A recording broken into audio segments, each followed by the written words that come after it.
آج مسلمانوں کی مدد کس نے کرنی ہے؟ آج امت کو قیادت کس نے لینی ہے؟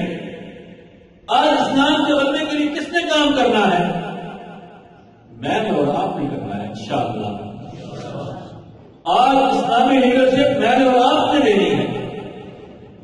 آج سیدنا ابوبکر صدیق، سیدنا عمر فاروق، سیدنا عثمان غنی، سیدنا علی مرتضیٰ، سیدنا امیر معاویہ اور صحابہ کرام رضوان اللہ علیہم اجمعین کی سیرت کو پڑھنا ہے۔ پڑھ کے اور کس طریقے سے ہم نے اسلام کو اس ملک کے اندر نافذ کرنا ہے، اداروں میں، ہر ڈپارٹمنٹ میں، ہر شعبے میں لے کے آنا ہے۔ میرے طالب علم بھائیوں،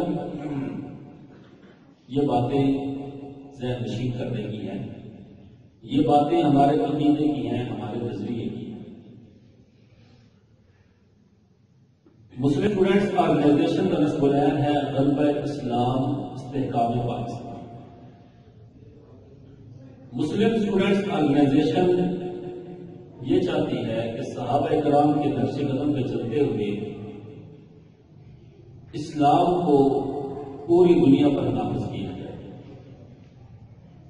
بالخصوص پاکستان میں، اور پاکستان کو مضبوط کیا جائے، پاکستان کو مستحکم کیا جائے۔